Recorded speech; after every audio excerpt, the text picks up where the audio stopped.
আপনার আমার জীবনের অনেক গুনাহ, অনেক কিছু করে ফেলেছি, গুনাহ হয়ে গিয়েছে। এই পরিমাণ গুনাহ হয়েছে যে নিজের প্রতি ঘৃণা জমিয়ে গিয়েছে। আপনার জীবনের যে পরিমাণ আপনি গুনাহ করেছেন, এই গুনার সম্পর্কে যদি আপনি আপনার সন্তানকে বলতেন, অথবা আল্লাহ তাআলা সন্তানকে আপনার বিষয় যদি স্পষ্ট করে দিত, সন্তান আপনাকে বাবা হিসেবে পরিচয় দিত না। আপনার গুনাহগুলো যদি আপনার মেয়ের সামনে স্পষ্ট করে দিত, মেয়ের সামনে প্রকাশ করে দিত, তাহলে মেয়েও কখনো আপনাকে বাবা হিসেবে পরিচয় দিত না। আপনার গুনাহগুলো যদি পরিবারের সকল সদস্যের নিকট আল্লাহ প্রকাশ করে দিতেন, দেখিয়ে দিতেন, পরিবারের কোনো সদস্যই আপনাকে তাদের মেম্বার, একজন সদস্য হিসেবে গ্রহণ করত না। আপনার জীবনের ফার্স্ট টু লাস্ট সকল গুনাহ যদি সমাজের ভিতরে আল্লাহ প্রকাশ করে দিতেন, জানিয়ে দিতেন, প্রতিটা মানুষ জানত, এই সমাজের মানুষগুলো তোমাকে কখনোই এই সমাজের ব্যক্তি হিসাবে, সদস্য হিসাবে, মেম্বার হিসাবে গ্রহণ করত না, সমাজ থেকে তোমাকে বের করে দিত। তোমার গুনাহগুলোকে আল্লাহ কি পরিমাণ ঢেকে রেখেছে, তোমার এই পরিমাণ গুনাহ, সেটাকে যদি আল্লাহ তাআলা স্পষ্ট করে দিতেন, জানিয়ে দিতেন, তুমি রাস্তা ঘাটে কোথাও চলাফেরা করতে পারত না। এত গুনাহ করার পরেও তুমি কখনোই আল্লাহর নিকট নিজেকে নত করে দেও নাই, তওবা করো নাই, নিজের অপরাধগুলো স্বীকার করো নাই। আল্লাহর নিকট বলে নাই, আল্লাহ গো, জীবনে বহু গুনাহ করে ফেলেছি, বহু অন্যায় হয়ে গিয়েছে, যদি তুমি ক্ষমা না করো, কে বা আমায় ক্ষমা করবে, কে বা আমায় মাফ করবে? তোমাকে আমাকে যদি আল্লাহ তাআলা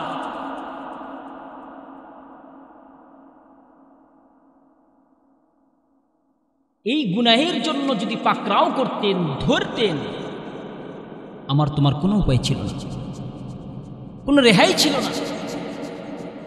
আল্লাহ আমাকে তোমাকে ছাড় দিয়েছে, সুযোগ দিয়েছে, তওবা করার জন্য সুযোগ দিয়েছে, সময় দিয়েছে।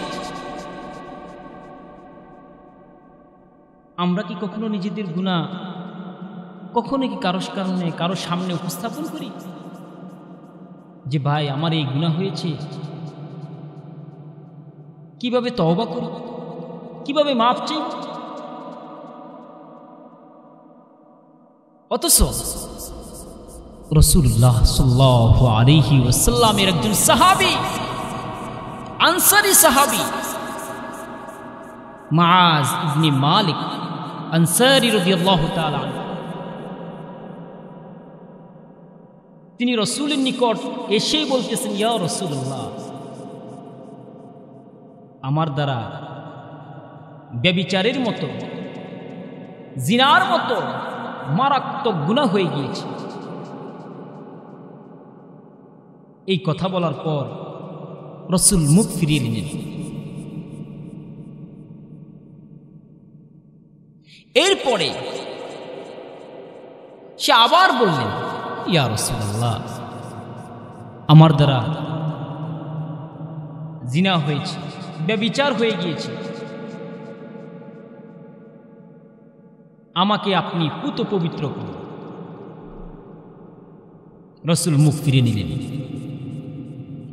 আবারও তিনি বললেন, ইয়া রাসূলুল্লাহ, আমার দ্বারা গুনাহ হয়ে গিয়েছে, জিনার মতো মারাত্মক গুনাহ হয়ে গিয়েছে, ব্যভিচার হয়ে গিয়েছে, আমাকে আপনি পবিত্র করুন।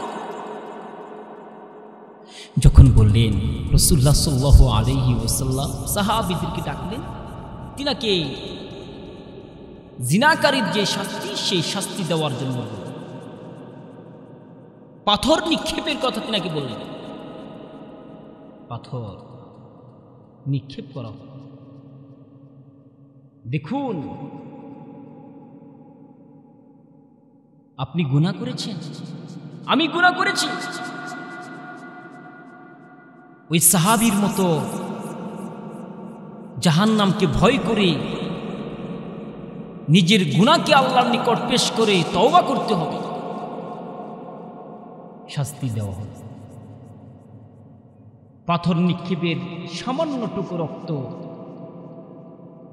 এসে একজন সাহাবীর গায়ে লাগে। সাহাবী একটুখানি এই রক্ত আসাটাকে এইভাবে উপস্থাপন করলেন, যেমন নাফরমানির রক্তটা আমার গায়ে আসে। রাসূল শুনতে পেলেন, রাসূলুল্লাহ সাল্লাল্লাহু আলাইহি ওয়াসাল্লাম শুনতে পেলেন। এই কথা শোনার মাত্রই বললেন, সাহাবী শুনো, তুমি যেইভাবে কথাটা বলেছ, আর আমার এই সাহাবী সে নিজের গুনার প্রতি অনুতপ্ত হয়ে তওবার জন্য, পুত পবিত্র হওয়ার জন্য আমার এই সাহাবী যেইভাবে আল্লাহর নিকট তওবা করেছে, নিজের শাস্তি মাথা পেতে নিয়েছে, তার তওবা এই পরিমাণ গ্রহণযোগ্য হয়েছে।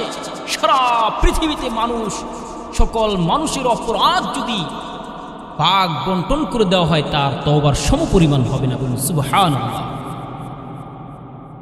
তওবা আপনার জীবনের কত গুনাহ, এটা বলার উদ্দেশ্য হলো কি গুনাহ করেছেন আপনি। অনেক গুনাহ হয়ে গিয়েছে।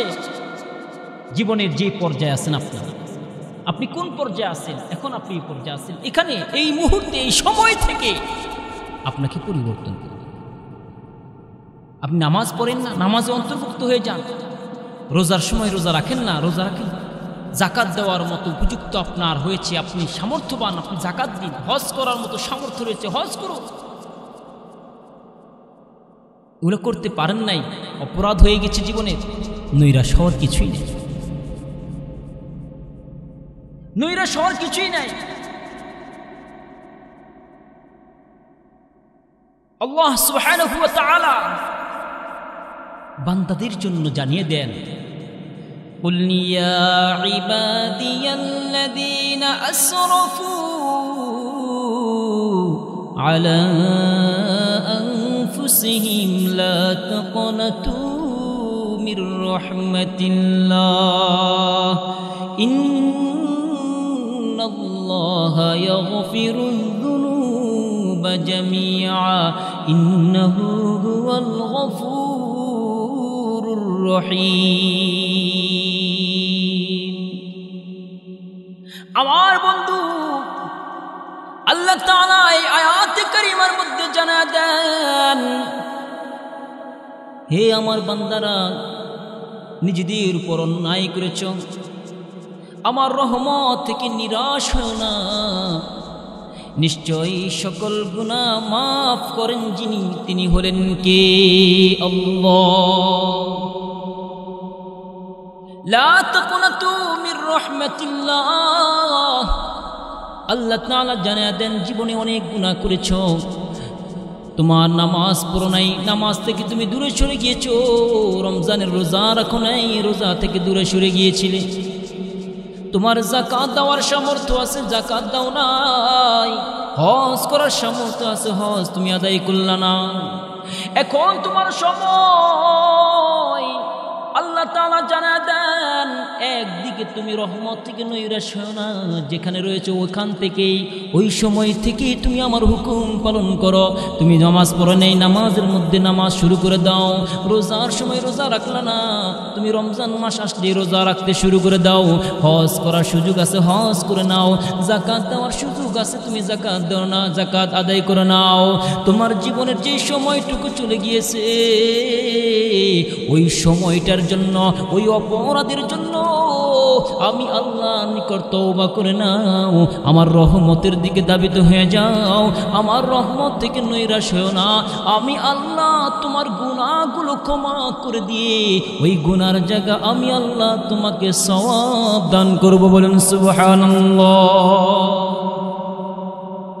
আমার ভাইরা, আল্লাহ চান বান্দাদেরকে, আমার বান্দাদেরকে আমি মাফ করে দিব, আমি আমার বান্দাদেরকে জান্নাত দান করব। আল্লাহ তাআলা নবীদের মাধ্যমে আমাদেরকে শিক্ষা দান করেছেন। হযরতে ইউনূস আলাইহিস সালাতু ওয়াস সালাম তিনার বিষয়ে আল্লাহ তাআলা পবিত্র কোরআনুল কারীমে জানিয়ে দিয়েছেন। তিনি যে দোয়া করেছেন, লা ইলাহা ইল্লা আনতা সুবহানাকা ইন্নী কুনতু মিনাল যালিমিন। আল্লাহ তাআলা ব্যতীত কোনো মাবুদ নাই, তিনি পবিত্র। নিশ্চয় আমি অন্যায় করেছি, আমি জুলুম করেছি। আল্লাহ গো, আপনি আমাকে ক্ষমা করে দেন। আল্লাহ হলেন ক্ষমাশীল, ক্ষমা করতে ভালোবাসেন। বান্দা যখন আল্লাহর নিকট তওবা করে, আল্লাহ বলেন, বান্দা তুমি যখন তওবা করবে, ওই তওবাটা হবে সবচেয়ে খাঁটি, সবচেয়ে শুদ্ধ। আল্লাহ তাআলা এই জন্য পবিত্র কোরআনুল কারীমে জানিয়ে দেন, ইয়া আইয়ুহাল্লাযীনা আমানু তুবু ইলাল্লাহি তাওবাতান নাসুহা। আমার ভাইরা, আল্লাহ তাআলা পবিত্র কোরআনুল কারীমে জানিয়ে দেন, হে ঈমানদারগণ, তোমরা আমি আল্লাহর নিকট তওবা করো, কিন্তু যেই তওবাটা করবা ওই তওবা হবে সহিহ এবং খালিস নিয়তে আমার নিকট তওবা করো। অন্যত্র আল্লাহ তাআলা জানিয়ে দেন, ওয়াতুবু ইলাল্লাহি জামিআন আইয়ুহাল মুমিনুনা লাআল্লাকুম তুফলিহুন। বান্দা যখন আল্লাহর নিকট তওবা করে, আল্লাহ তাআলা তওবা গ্রহণ করে নেন, বান্দার জিন্দেগীর সমস্ত গুনাহগুলো মাফ করে দেন। আর যারা তওবা করে নেয় তারাই হলো সফল কাম। তাদের জন্য আল্লাহ তাআলা যেই জিনিস রেখেছেন, সবচেয়ে দামি জিনিস, ফুলের বাগান, এত সুন্দর পরিবেশ ডেকোরেশন করে আল্লাহ তাআলা রেখেছেন, সেটা হলো জান্নাত। বলুন সুবহানাল্লাহ। আমার ভাইয়েরা, এই জন্য প্রতিটা মুমিন মুসলমানের জন্য তার জীবনের শুরু থেকে নিয়ে শেষ অবধি পর্যন্ত গুনাহ থেকে ক্ষমা চাওয়া আর রহমত থেকে নৈরাশ না হওয়া। আল্লাহ গো, জীবনে অনেক অপরাধ করেছি, আপনি ক্ষমা করে দেন। আল্লাহ বলেন, বান্দা তুমি অপরাধ করেছো, আর সে অপরাধ আমার নিকট পেশ করে ক্ষমা চাও, আমি আল্লাহ তোমার জিন্দেগীর সমস্ত গুনাহগুলো মাফ করে দেব। বলুন সুবহানাল্লাহ।